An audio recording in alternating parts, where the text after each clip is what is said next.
Baghdad/Erbil, Iraq. Reuters. Iraqi security forces launched an offensive to take back the city of Tal Afar on Sunday, their next objective in the US-backed campaign to defeat Islamic State militants, Prime Minister Haider al-Abadi said.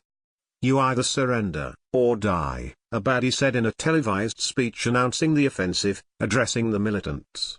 A long-time stronghold of hardline Sunni Muslim insurgents, Tal Afar, 50 miles, 80 kilometers, west of Mosul, experienced cycles of sectarian violence between Sunnis and Shiites after the US-led invasion of Iraq in 2003, and has produced some of Islamic State's most senior commanders.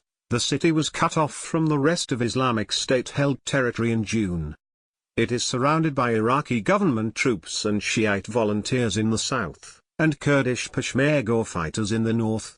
Hours before Abadi's announcement, the Iraqi Air Force dropped leaflets over the city telling the population to take precautions. "Prepare yourself, the battle is imminent and the victory is coming, God willing," the leaflets read.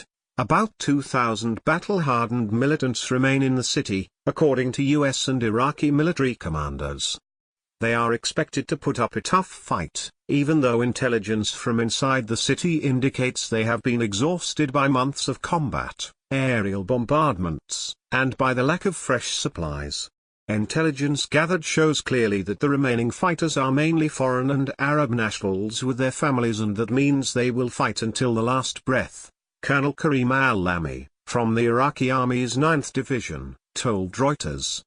Islamic State's self-proclaimed caliphate in effect collapsed last month, when US-backed Iraqi forces completed the takeover of the militants' capital in Iraq, Mosul, after a 9-month campaign. But parts of Iraq and Syria remain under Islamic State control, including Tal Afar, a city with a pre-war population of about 200,000.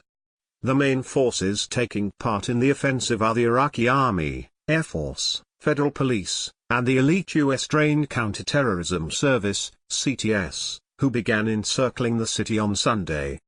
The Shiite Popular Mobilization Forces, PMF, some of whom are trained and armed by Iran, confirmed they are also taking part in the battle. Their involvement is likely to worry Turkey, which claims an affinity with the area's predominantly ethnic Turkmen population.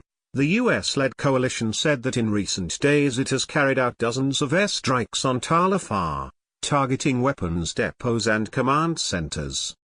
Lieutenant General Jeffrey Harajian, the top US Air Force commander in the Middle East, told Reuters he expected US air support to remain steady as the Iraqis initiate their advance, after 2 weeks or so that have averaged about 10 to 15 strikes around the city.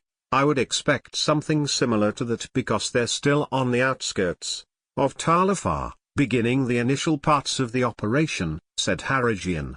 US commanders say Tal Afar's complicated geography, with ridge lines around city that could provide shooting positions for Islamic State fighters, will heighten the need for overhead imagery, and the ability to strike.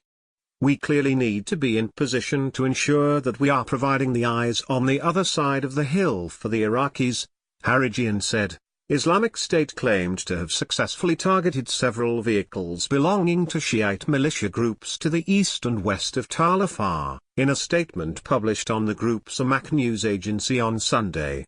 Lamy said Tal Afar's wide streets would allow tanks and armored vehicles easy passage.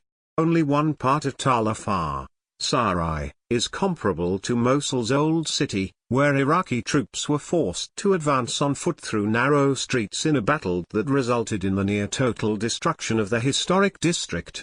Preserving the lives of civilians during the campaign remains a priority, Iraqi military spokesman Brigadier General Yahya Rasool told Al-Iraqiyya TV on Sunday. Waves of civilians have fled the city and surrounding villages under cover of darkness over the past weeks, although several thousand are estimated to remain threatened with death by the militants who have held a tight grip there since 2014.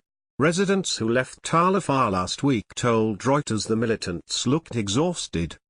Fighters have been using tunnels to move from place to place to avoid airstrikes, said 60-year-old Haj Mahmoud, a retired teacher. Their faces looked desperate and broken. The United Nations International Organization for Migration, IOM, estimates that between 10,000 to 40,000 people are left in Tal Afar and surrounding villages.